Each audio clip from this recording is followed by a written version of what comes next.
I want to propose something to you all today.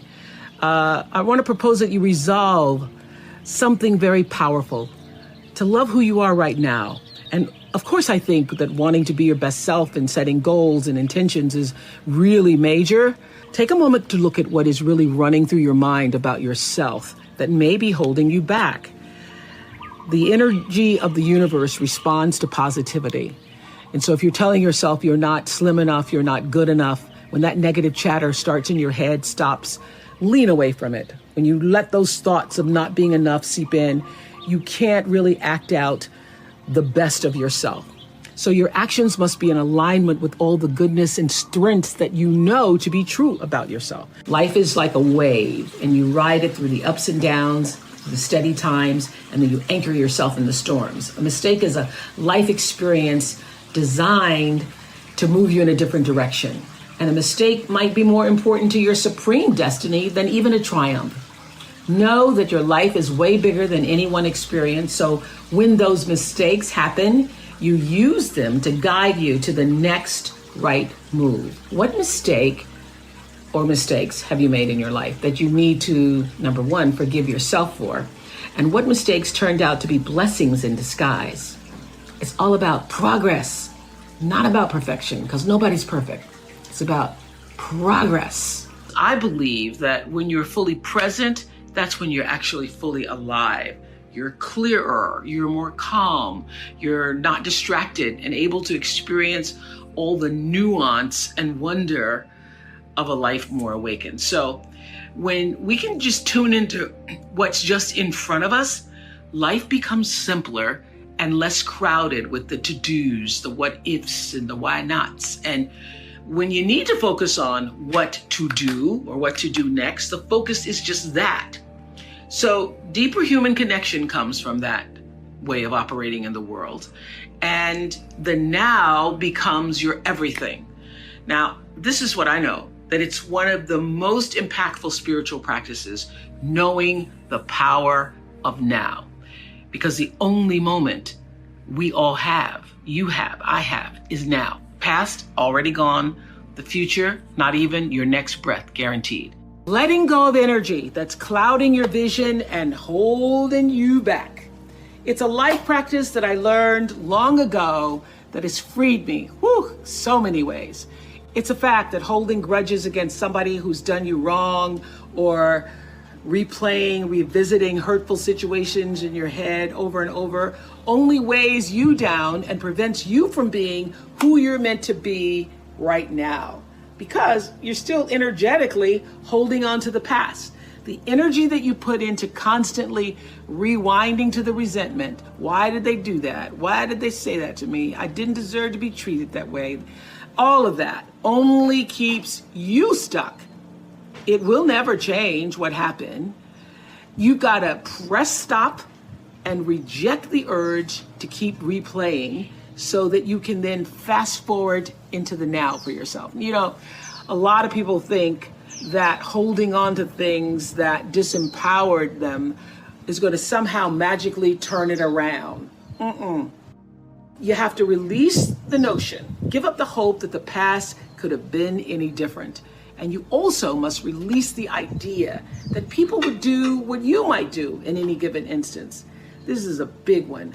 I had to learn and relearn before I actually got it. Expecting people to do what you would do in a situation only leads to your disappointment, not theirs. They're going on with their life. So let people be who they are, and either you accept it or you don't. Not doing that keeps you stuck in a circumstance that actually costs you time, costs you energy. And I can guarantee that oftentimes the person on the other side of the bitterness you're holding on to, they're not even thinking about you.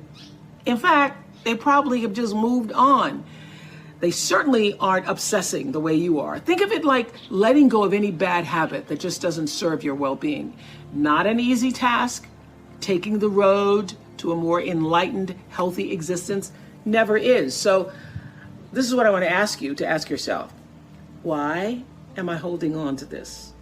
How is this serving me? And really think about the answer. Maybe it makes you feel validated. Maybe it makes you feel righteous.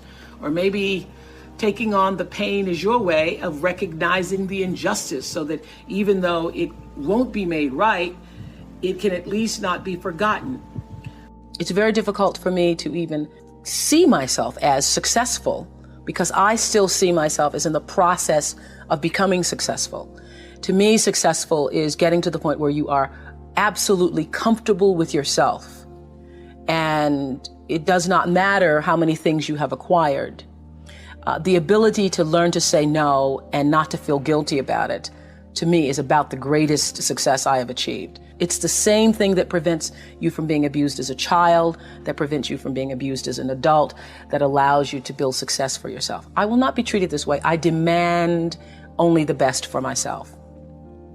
You are worthy to say no. That it's okay if you say no. It's okay if you say no and then people don't like you. That's really okay. The important thing is how you feel about what you're doing, how you feel about yourself. It's a long struggle, though. It's a long struggle. And I'm just hoping that, in the work that I do on the show and the speaking that I do around the country, and that young people who are watching this can get the lesson sooner than I did. Because it's painful, because you keep repeating it over and over and over until you get it right. And what I found is that every time you have to repeat the lesson, it gets worse. Because I call it God trying to get your attention, the universe trying to get your attention. So we didn't get your attention the first time, so we're going to have to hit you a little harder this time. So I'm still doing it. I'm still learning. Turn your wounds into wisdom. You will be wounded many times in your life.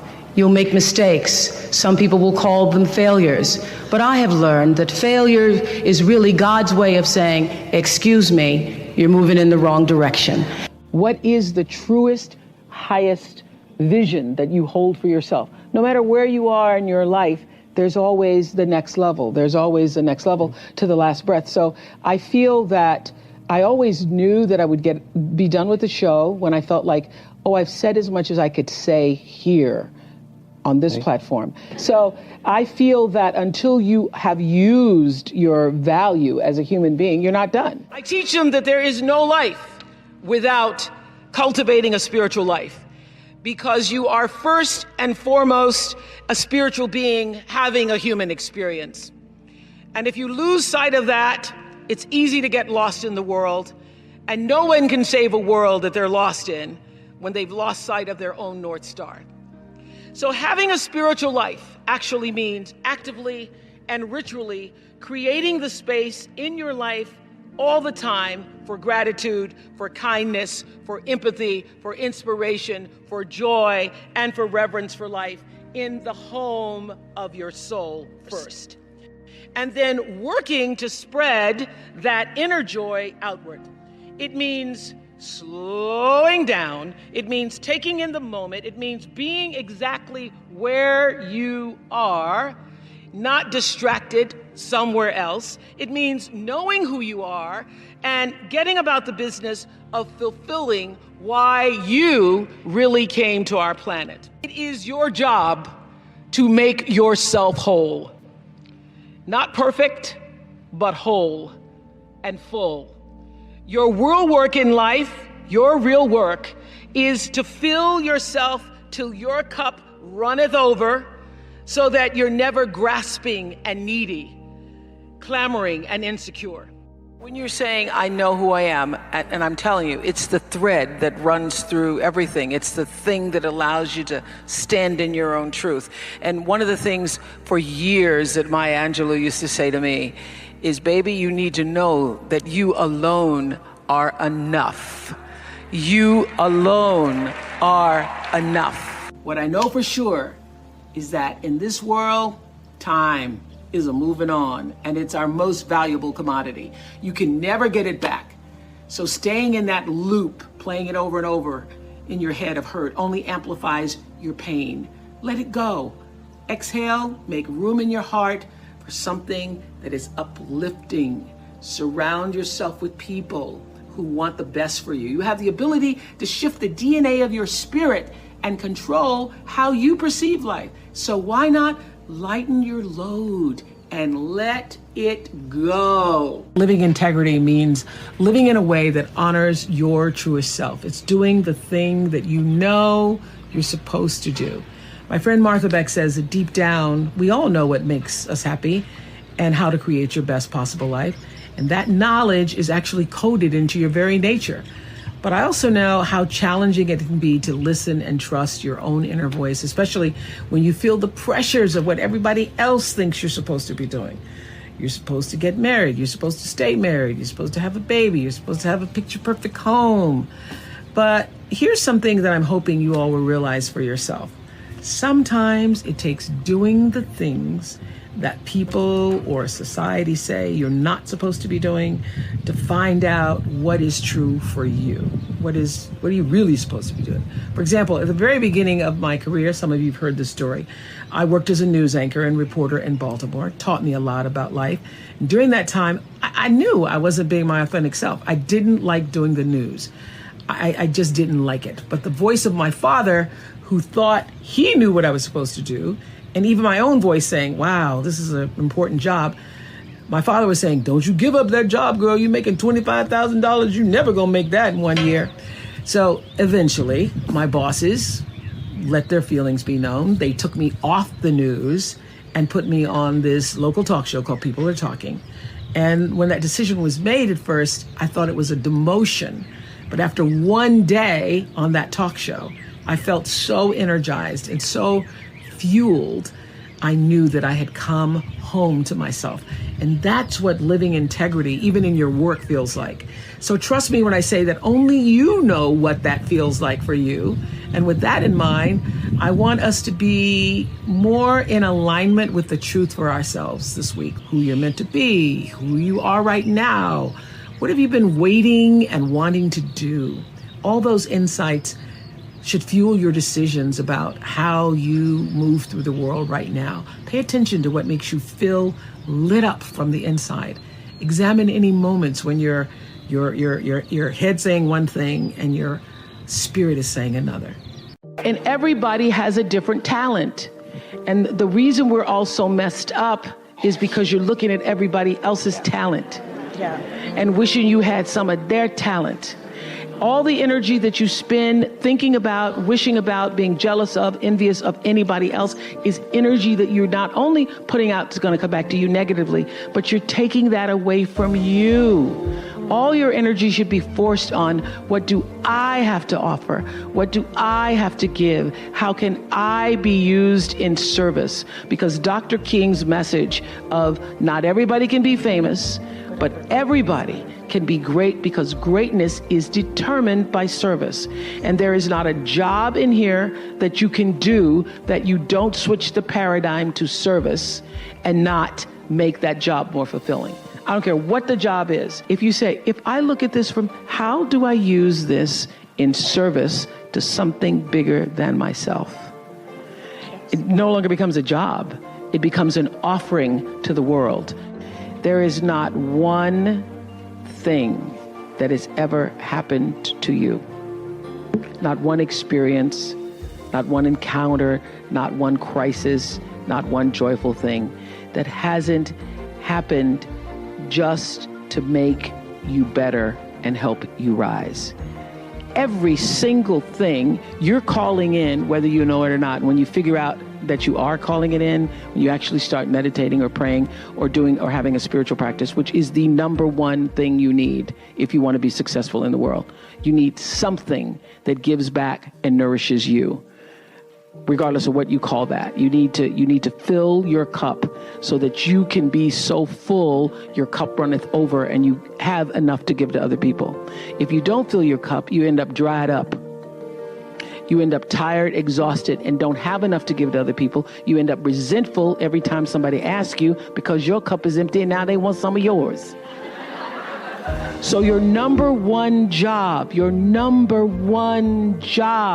is to fill your cup and make yourself whole. That's your job. And I am now at this stage of my career thinking about how to do that more poignantly and fruitfully. I'm now looking for ways that I can do that to create a level of sustainability within our communities that will go long beyond, my lifetime. everything you even try to do to me is already done to you. That is not just a rhetorical saying, that is law. That is Newton's third law of motion in physics, which says everything that goes out is coming back. It's just like everything that goes up is coming down. May take it a long time to come down, is coming down. Everything that goes out is coming back, it's coming back. So, to answer the power of manifestation and meditation, what meditation does is sync you up with the source. What meditation does is allows you to literally tap into the power that created you, so that you are in alignment with that.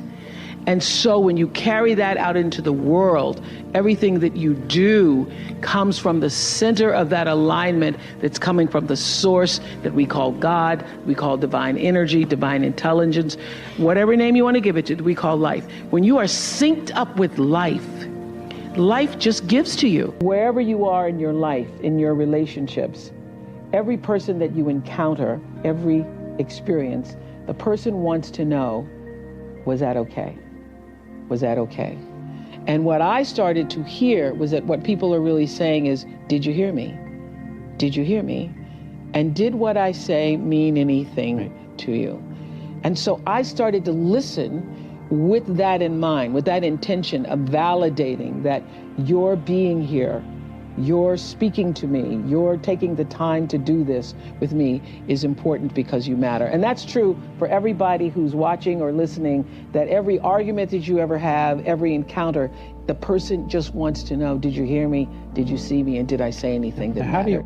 You will find true success and happiness if you have only one goal. There really is only one, and that is this: to fulfill the highest, most truthful expression of yourself as a human being. You want to max out your humanity by using your energy to lift yourself up, your family, and the people around you. Theologian Howard Thurman said it best. He said, don't ask yourself what the world needs. Ask yourself what makes you come alive, and then go do that. Because what the world needs is people who have come alive. Do you believe that you are worthy of happiness? Do you believe that happiness, success, abundance, comfort, fulfillment, peace, joy, love is a part of your birthright? Is that what you believe? Or do you believe something else? Because you will manifest the life that you believe. I've always known that no matter what my belief is, I'm going to be all right. Empowerment is authority. It is a signed permission slip to actually seize the day. It's the process of getting stronger and more confident and more engaged. And to be empowered is to move through the world without any kind of fear or any kind of apology. And with these gifts comes an even deeper privilege, I believe, and that is the ability to take charge of your own life, to own yourself, and claim your rights. And here's what I know for sure, that to whom much is given, much is expected. And I have been given so much. I've earned it, I've been blessed with it, but I've been given a lot. And that's why I've chosen to use my life to lift other people up. Nobody's journey is seamless or smooth. We all stumble, we all have setbacks. If things go wrong, you hit a dead end, as you will. It's just life's way of saying, time to change course. So ask every failure, this is what I do. Every failure, every crisis, every difficult time, I say, what is this here to teach me?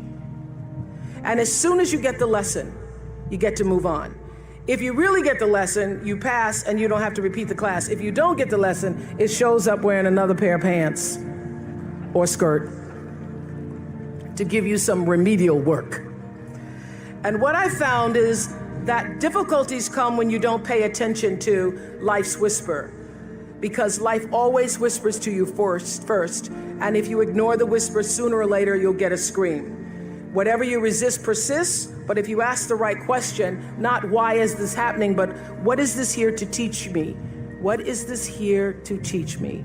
It puts you in the place and space to get the lesson you need. I have always known this about celebrity. The real power of being somebody that somebody knows, and I really think that the only difference between being famous and not is that more people know your name. So the only difference between understanding that is understanding that what Selma has done, what Susan has done, what Anna has done, Rebecca has done, what Jim has done, what I've done, you too can do. Because true philanthropy comes from living from the heart of yourself and giving what you have been given. How will you do that? How will you use your personality, the energy of your personality, to serve that which is your soul's calling? I know this for sure. Any life, no matter how fantastic it is, how glorious it seems, how much attention you receive, how much square footage you have, any life and every life is enhanced by the sharing and the giving and the opening up of the heart space. Your life gets better when you can find a way to share it with someone else. So what we've done, you can do. The real empowerment comes when every person leaves this room and makes a decision. Maybe that decision is that you will write a check and support some of the wonderful organizations you've heard here today. But the true decision is, how will you use yourself? How will you use everything that you have been given to serve that which is greater than yourself? How will you use that to become truly, authentically empowered? Now, it is a beautiful thing to receive an award and to be on the cover of Variety. Thank you very much. It's a beautiful thing. But the true reward is in the lives that you are able to touch and the people who you know you have impacted. I live and move and have my being. And you want to know why I am really so successful? I knew that at 4 years old. I knew that when my grandmother said, "You better watch me now, because one day you're going to have to learn how to wash these clothes and hang them up like this. So watch how I hold these clothespins in my mouth." I went, And the reason I could do that is because spirit, otherwise known as intuition, my instinct said, that's not going to be my life. So we all have that spiritual side. And this lesson tonight is about connecting to it. I believe that beneath the surface of all physical problems is a spiritual solution. There is a spiritual solution. Why? Because you are a spiritual being having a human experience. That's the beginning of understanding spirituality. You are a spiritual being having a human experience. And I would say reading is the strongest signal for success in the future that I've ever seen. It is the strongest. I got my first job in radio when I was 16 years old, because I've been broadcasting since I was 16 years old. But my first job I got because I was a great reader. When you are a great reader, you can articulate and speak and command the English language in ways that other people cannot. And people think you're a lot smarter than you are, lots of times, because you're a great reader. If somebody ever says to you, if you're ever rejected in that way, you never, ever, ever forget it. I said, but it's okay. I did okay, you did okay. It's all right. It's all right. But the answer to your question is, if you can find what is your passion, if you find what you love, you never get tired. Or if you do get tired, you're fueled by the energy of your work. So I believe that that what has happened to me is really the beginning of the greater passion to come. But if you find out what you're supposed to do, and you know what you're supposed to do by how it feels. You know, people wait on the voice of God to be the Moses in the burning bush. I think that was only Bible talk, you know, because he doesn't come to burning bushes for people. He comes through your heart. He speaks through your heart, through your feelings. And so you know if you're doing the right thing, if it feels like it's right to you. And when you hit the thing that feels right, when you know it's the right thing. You know it's right because it gives you your juice, and you know it's right because you would do it for nothing. You would do it for nothing and find a way to be able just to do it in order to be able to continue. That's how you know you're doing what you're supposed to be doing. From time to time, you may stumble, fall. You will for sure count on this. No doubt. You will have questions and you will have doubts about your path.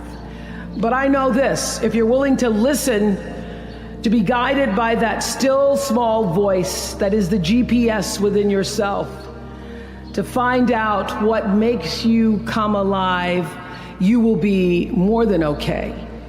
You will be happy, you will be successful, and you will make a difference in the world. Many times you will have angst and worry about things and put yourself in a state, like someone said this morning because their phone went off, they were mortified over a phone. I said, really? You will put yourself in a state when the other person really isn't even thinking about you. So learning that I could specifically determine for myself what the boundaries were for me, what I wanted to do, give my money, give my time, give of my service to who I wanted to give it to when I did, that I get to make that decision. And just because you get 100 requests a week doesn't mean you have to try to fulfill all of that. Just because you have all of these demands on your time and on you doesn't mean that you have to say yes. You get to decide because you're the master of your fate. The captain of your soul, as William Ernest Henley said in Invictus. And understanding that really changed the meaning of my life in that I was no longer driven by what other people wanted me to do, but took charge of my own destiny, making choices based upon what do I feel is the next right move for me. Create a baseline for ourselves that's based on intention. This was around 1989 when I'd read Gary Zukav's book called The Seat of the Soul. And that book was life-changing for me because in it he talked about the power of intention and that cause and effect, what goes out comes back, is determined by your intention. The energy of your intention is what determines your life. Most people don't think about their intention. They just think about what they want to do. Most people don't think about why they want to do it. But what's going to come back to you, the energy that's going to come back to you, is the real why of why you did it. I was hired in television, not knowing anything about it, having in mind Barbara Walters, but thinking, oh, okay, I can do that. Not knowing how to write or film or anything.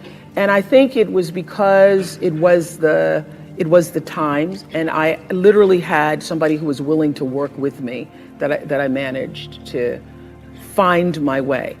But I had to find my way because the reporting never really fit me. And what did work for me, I'm this old. I'm so old that when I started that, it was a year of live action cam. And so it was like video cameras live. And so the news stations would do a live shot. They would throw to somebody live, even if nothing was going on. And what I found is I wasn't so good at the writing part, but if I was just standing up and talking about what had just happened, it was really good. And then I started to feel, so I started in 19, working in television, became an anchor immediately afterwards. I could feel inside myself that reporting was not the right thing for me, even though I was happy to have the job. I got an offer to go to Atlanta. I was making $10,000 a year in 1971, but still in college, so I was thinking I was doing pretty good. I got an offer to go to Atlanta for $40,000, which I thought, it's over. I'm gonna make $40,000. And my boss at the time said to me, you do not know what you don't know, and you need to stay here until you can learn to write better, until you can perfect your craft as a journalist. And so he said, and we can't give you 40, but we can give you 12. So to make a long story short, because I'd be here all day just talking about how it all came about, I started listening to what felt like the truth for me. I started to feel that reporting wasn't for me. But I had my father, I had my friends, everybody was saying, oh my God, you're an anchor woman, you're on TV. I mean, you can't give up that job. And by the time I was making 25, my father goes, well, you just hit the jackpot. You're not gonna make no more money than that. That's just it. So I was torn between what the world was saying to me and what I felt to be the truth for myself. It felt like an unnatural act for me reporting, although I knew that to a lot of people it was glamorous. And I started to just inside myself think, what do I really want to do? What I really want to do. And I will say this, knowing what you don't want to do is the best possible place to be if you don't know what to do. Because knowing what you don't want to do leads you to figure out what is it you really do want to do. When I was a news reporter, it was so unnatural for me, to cover somebody's tragedies and difficulties, and then to feel anything for it. If I were to put it in business terms, or to leave you with the message, that the truth is, I have from the very beginning listened to my instinct. All of my best decisions in life have come because I was attuned to what really felt like the next right move for me. So when I got the call to come to Chicago, after starting with a co-anchor and working in talk for several years, I knew that it was the right thing to do. Every single person, except my best friend Gail, said you're going to fail. Every single person when I left, my bosses by this time thought I was terrific and said, you're walking into a landmine, you're going to fail. Chicago's a racist city, you're black, you're not going to make it. Everything to keep me staying. They then offered me a car and an apartment and all this stuff. And I said, no, if I fail, then I will find out what is the next thing for me. And I was not one of those people, all of my, the people who worked with me in news, they would have their tapes and they'd have their stories and they'd have, resumes ready. I didn't have any of that because I knew that the time would come where what I needed would show up for me. And when that showed up, I was ready. Because my definition of luck is preparation meeting the moment of opportunity. And I was prepared to be able to step into that world of talk in a way that I knew I could do it. I changed how I viewed power about 1989. There was a book I read by a man named Gary Zukav called Seat of the Soul. And in Seat of the Soul, he defined what is true power, what is authentic power. And his definition of authentic power, meaning the kind of power that can never be taken from you. Not your looks, not your fame, not your money, not your square footage, but authentic power is when the personality, your personality, comes to serve the energy of your soul. When you are able to align who you are, who you've become in the world, with really what you've come to do in the world, when your personality serves the soul. So I thought a lot about that. That book was actually life-changing for me. And I was building a home in Santa Barbara. And as anybody who's ever built a bathroom or a home or anything, nothing ever happens on time. And it was 2002 and we're supposed to be finished and it wasn't finished. And I was like, I can't wait to get in my house and I'm finally going to have a great Christmas and I'm going to do the kind of Christmas that I dreamed of from the Courier and Ives, cards. So I'm going to have the wreaths on the door, but I didn't have a floor, so it's a little difficult to do that. So I started to think, if I can't do that Christmas, well, what am I going to do for Christmas? My house isn't even ready, and what can I do? So I started, as I was walking around through the trees, sitting under that tree, because my favorite time is to be alone with my thoughts. And as I was alone with my thoughts, I was thinking, what would be the next best possible Christmas for myself? And I thought of the best Christmas I ever had. The best Christmas I ever had was when I was 12 years old. My mother was on welfare. I was living with my mother and a half brother and sister in Milwaukee. And my mother called me, the oldest, into a room to say, we won't be having Christmas this year. I said, we won't be having Christmas. What about Santa Claus? There is no Santa Claus. I had already figured that out, but okay. I was embarrassed and I was ashamed because for the first time, I had to face the reality that, what I've been suspecting, that we're not like the other kids, that we really are poor, is true. So we're not going to have Christmas and there is no Santa Claus. My first thought after being embarrassed and ashamed was, what will my story be? What am I going to tell everybody when we go back to school and they're showing their toys and I don't have anything to talk about? What am I going to do? I'm not going to go outside tomorrow when everybody's out in their yards showing the toys they got for Christmas. I'm going to stay inside. Am I going to pretend I'm sick? What is my story going to be? Well, late that night, some nuns showed up at our house and they brought a basket of food and they brought toys for my brother and my sister. And I was overwhelmed with joy that those nuns showed up. Not because they brought me a Tammy doll when I really wanted a Barbie doll. I was overwhelmed because somebody remembered that we existed and somebody cared enough in the middle of the night to come to our house with food and toys. And also I would now have a story. So as I was contemplating, that was the best Christmas I ever had, I thought, how could I make that possible for somebody else? What could I do to create the same kind of experience for other children? So I took 50 members of my team at Harpo and hired another 50 people in South Africa. And we went to South Africa with the idea of creating something that we ended up doing a documentary about called Christmas Kindness. Christmas Kindness, using my personality to serve the energy of my soul. So we went from village to village, offering toys and clothes, food, soccer balls to children who'd never experienced Christmas before. And early in the morning, you could see them lining up by the thousands to come.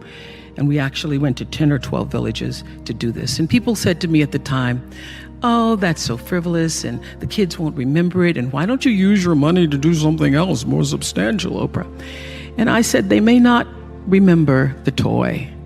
They may not remember the clothes, although they were most excited, the children, to open boxes containing clothes because, as their caretaker said to us, having new clothes made them not feel poor. And for so many of these kids, it was the first time they'd ever experienced having something that was new for them.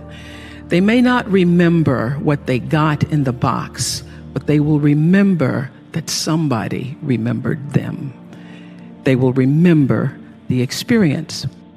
I know you all have heard the phrase, everybody makes mistakes, countless times in your life, and maybe even said it to console someone and encourage them to not dwell on a misstep. So I'm asking today, why do we let our mistakes overshadow our good decisions and accomplishments?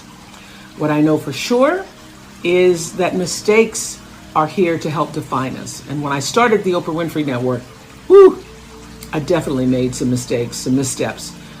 We launched before we were ready. And I got to tell y'all, if I knew then what I know now, I would have done a lot of things differently. I remember saying at the time that if I was to write a book about it, I would call it Mistakes 101. Sometimes when you aren't listening to those inner voices and the knowing of your own purpose, you can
get off track.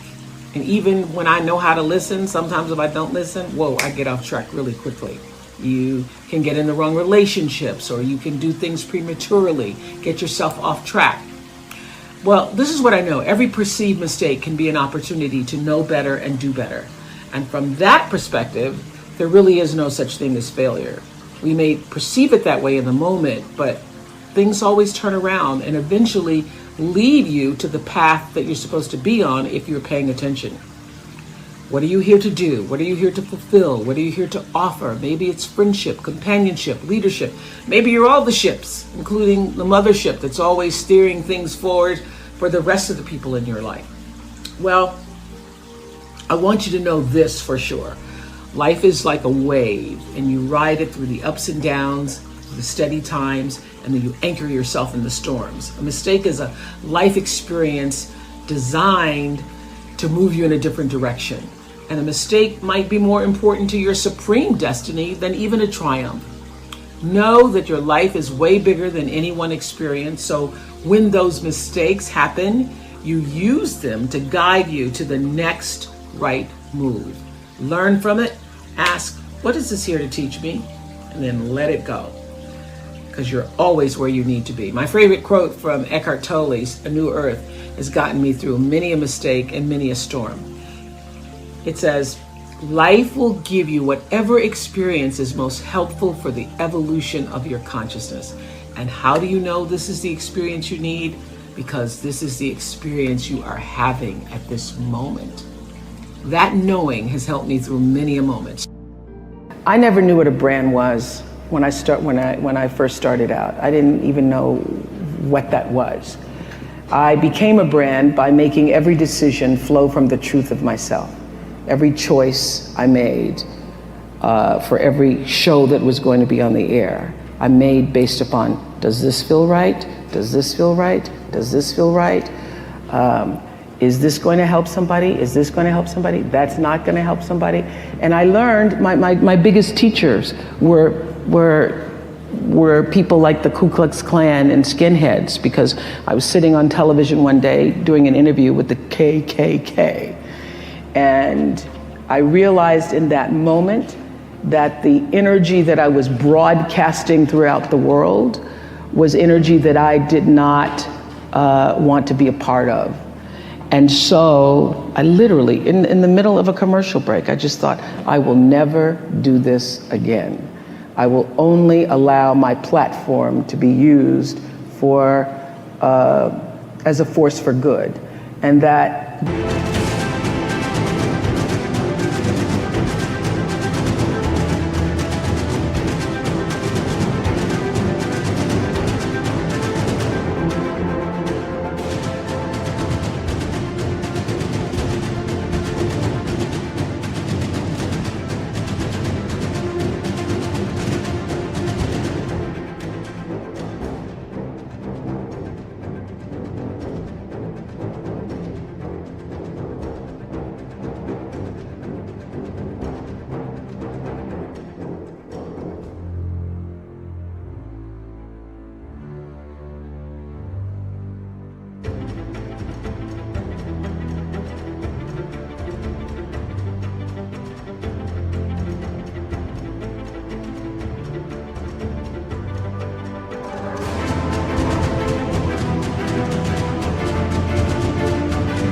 there are many forms of the KKK, even if it's not called that. So I really made a conscious decision to use myself and to use the platform for that which I thought was going to enhance, enlighten people in a way. So that's the difference. In that moment, I stopped being used by television and made a decision to use television.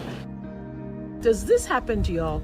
The older you get, you find it hard to believe the number you are, because you still feel like you've always felt. At the end of this week, I'm turning 68. I can't even fathom that number, because when I was much younger, 68 felt not just old, it felt ancient. And now, this is what I know, it's just a marker, how many trips you've been around the sun, because we get to determine what that number means for each of us. A good friend asked me recently, did I consider myself retired? And I say, no, I don't. Not a word in my vocabulary. Although I no longer do the show that was a mainstay of my career, I refocused my energy elsewhere, and I'm always staying open to new possibilities and opportunities. So I'm never closed to new ideas, producing new television dramas for OWN, traveling. So for me, as I approach yet another turn around the sun, I truly believe that many more delights are ahead, and I hope that you all feel the same. Barring major health setbacks, age is whatever number you choose to feel. Gail says she feels 45. I don't even have a number because I just feel like now, the present moment, because that's all we ever have. The past is gone, the future's not promised to anybody, and when the future does show up, it's still going to be the now. So I live for, I celebrate, and consistently remind myself to stay in this moment, doing whatever this moment requires, giving it my full attention. And in this moment, I feel connected to the source of all things. I feel wise and peaceful and content. And yet, this moment allows me to see it's never too late to reach a new height that you never thought possible or achieve a new goal. It can be as small as picking up a new hobby to add a little more joy in your day, as radical as moving across the country to pursue the life you've always wanted. Whatever you've dared to desire, I encourage you to pursue it in the hopes of starting a next chapter that is bigger and fuller than anything you've lived thus far. So just keep growing and becoming more of yourself. That's the goal. Through relationships, through challenges, through victories and setbacks, big and small, to recognize that you aren't just living out your days, you are life, expressing itself through your physical body, your personality, your emotions, and it's never too late to take the reins. In the famous lines of Invictus, you are the master of your fate, you are the captain of your soul. You know, Maya Angelou said to me years ago when I'd come back from doing my school in South Africa, the opening of the school, and she wasn't able to attend, so I came directly from South Africa to Maya's house, Jay, and I was sitting at the kitchen table and she was teaching me how to make biscuits, and I said, oh, Maya, that school's going to be my legacy. It's going to be incredible. And she said, you have no idea what your legacy is going to be, because your legacy is every life you touch. Your legacy isn't one thing. Your legacy is everybody who was moved to, who watched your show, who went back to school, who got out of a domestic violent relationship, who changed the way they saw things. What I realize is that if you come into success and fame, and particularly fame, because fame is its own world in definition, because it really is based upon what other people think of you. So, because fame isn't what you think of yourself, it's what other people think of you. If you come into that and you don't have a grounded, centered self, you will be controlled by the outside instead of the inside. And if you come into that not in the fullness of knowing who you are and what you're supposed to do with that fame, whenever somebody likes you or doesn't like you, that determines whether or not you're having a good day or a bad day. And you have lost control of your own life. So I think what fame teaches you quickly is to grow the wholeness within yourself so that you're not controlled by others' outside opinions of you. Each of us comes into the world with our own worldview, and that worldview is actually shaped from the crib. And you get from the world what you project into the world, and you project into the world what you were raised with and what you were raised around. So that's why what happened to you is the essential question. I want people to understand, most importantly, that when you are arguing with a friend and they act like they can't hear you because they're arguing so strongly back at you, they really can't because of the way the brain is structured. So when you're in fear mode, anxiety mode, when you're really amped up, both of you need to calm down, take a walk, take a break, and come back. Well, you start with understanding that your cup being full is how you allow yourself to give to other people.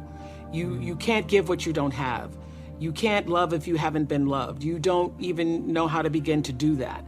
So I think it begins with fundamentally understanding that you are worthy enough, you are valuable enough, you matter enough to give yourself the love that you deserve. And that starts by taking out time for yourself. So I have my own rhythm and pattern. I know that if I go 6 days and then on the 7th, by the 7th or 8th, don't give myself a break, that lots of other things give, that I'm not as alert, I'm not as attuned, I'm not as centered, I'm not as focused. So I know that is my limit. I cannot go beyond a certain amount of days.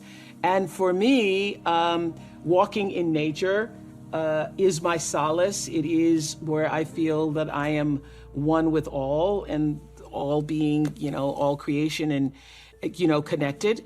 For other people, it may be dancing, it may be music, it may be knitting, it may be whatever it is that brings some kind of rhythmic pattern into your life. Actually, it was Bruce and I were walking on my campus in South Africa, and there were a group of girls dancing, literally on the lawn, because Lord knows they love to dance. And Bruce says, "Oh, that's not just," I said, "Oh, they're just having fun." And Bruce said, "Oh, they're not just having fun, they actually are healing themselves." Because the rhythmic pattern, that's why when you've been in an argument with someone, or you're in the middle of an argument with somebody, if you just go and take a walk, or you go and turn on some music and you start dancing, if you just have some form of movement, you feel better. One of the most important things, most important takeaways from what happened to you, I believe, is understanding how the brain works. You understand that when you're upset or in fear or angry or are in an antagonized state, and you're trying to reason with a person, a child, your spouse, your boss, your friend, they literally cannot hear you because the reasoning part of the brain is in the cortex, and what you're saying is only reaching the brain stem. So whenever somebody is dysregulated, which is what that is, being anxious and fearful and yelling and screaming, the thing to do is to calm yourself first. Then you will be able to help that other person get calm and regulated. That's how you get to reason. But if you both are just yelling at each other, literally, and you're going, "You don't hear me, and you don't hear me either," and they actually cannot hear you. That's what I thought was so fascinating. One of the most important things I have learned with coping is to accept this moment for what it is.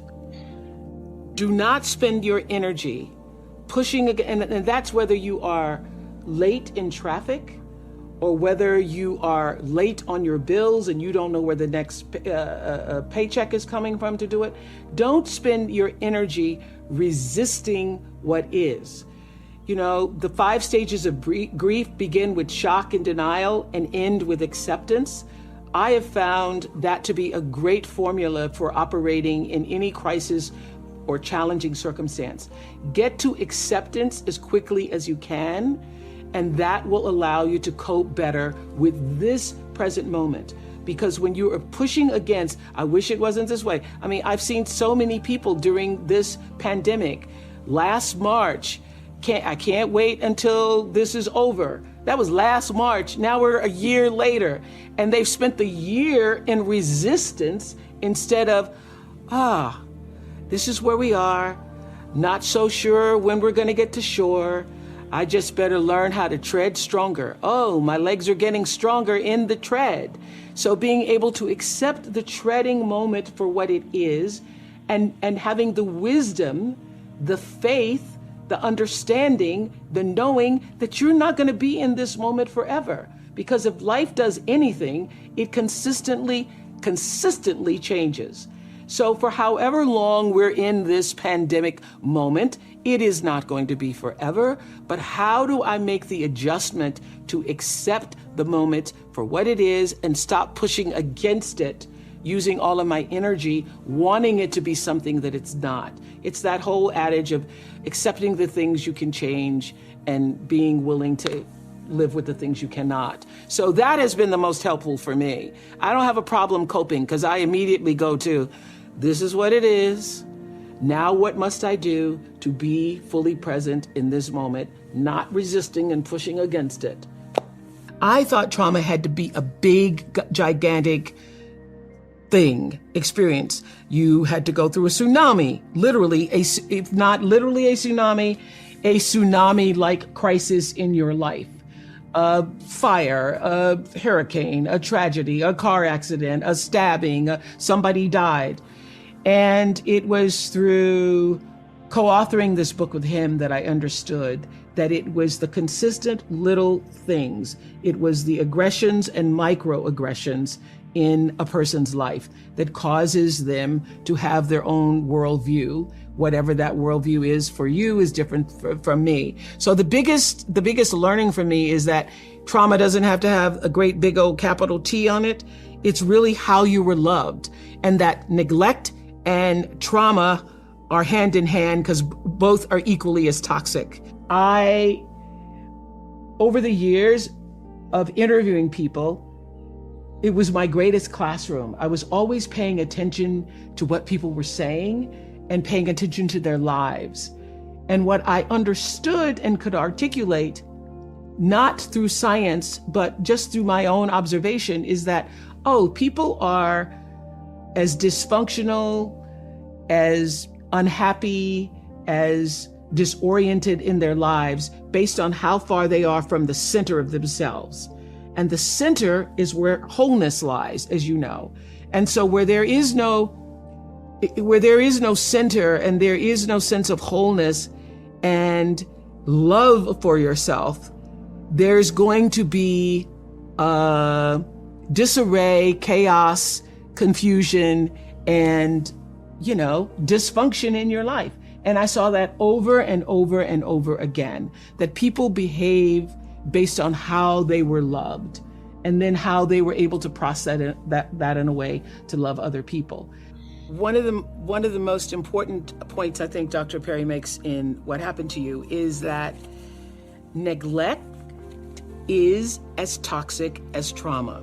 And so even though you might not have had a trauma with a big T, it boils down to, did you get what you needed? And I have done so many interviews, as I know you have too, Jay, with people who are raised in the same family, and everybody in that family has a different experience. And sometimes siblings are arguing about a thing that happened because from their point of view, it felt like one thing, and from the other person's point of view, it felt like another thing. Well, that is the reality of life, that you can have 2 children, 4 children, 6 children raised in the same household, and they experience the love of their parents differently. And not all the kids could have gotten what they needed, and some of the kids got what they needed. So neglect is you not getting what you needed for your worldview, for your personal approach to life, your sense of self-values, your sense of self-esteem. And so I have seen in the thousands of interviews that I've done over the years that the level of dysfunction in a person's life is almost directly proportional to how they were loved, what happened to them, and how they were able to receive or not receive that love. So the what happened to you isn't, just for people who had the big T traumas, but it literally is what happened to you. Were you loved? Were you not? How were you loved? How was that love applied in your life? And were you able then to apply it in the rest of the world? One of my relatives say, I'm whipping you because I love you. Well, it certainly didn't feel like love. Didn't feel like love. But I know that for that generation, the idea of I'm going to keep you in line and I'm going to make sure you're disciplined and that you're going to obey and do the right thing, in their minds might have felt like love, but certainly did not feel like or was interpreted by me to mean love. I mean, I think now, and I know if you are culturally raised the way I was, you have a lot of pain behind those whippings. And I remember doing a show on the Oprah Show years later talking about should children be spanked, and a black woman stood up and said, well, I got beat every day, and I was in the choir, and my father beat me in front of the whole congregation in church, and I turned out okay. And I'm like, did you really? Because anybody who's ever been hit realizes the humiliation of that. What you feel more than anything, even as a little kid, is the humiliation of it. And what you are being told in that moment is that you have no value, that you are worth nothing, that you are so worthless that I get now to lay my hands on you and physically beat you. So it takes a lot. And I would have to say that it was a lot for me to overcome, to begin to understand that my life was of value. And as I say in What Happened to You, what did that for me were relationships with my teachers.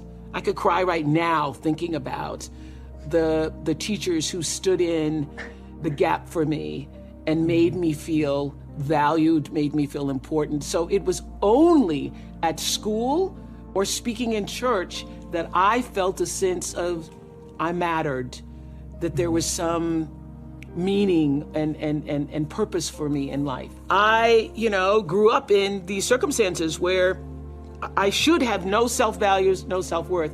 But Bruce, as he explains in What Happened to You, you don't have to have it come from your family.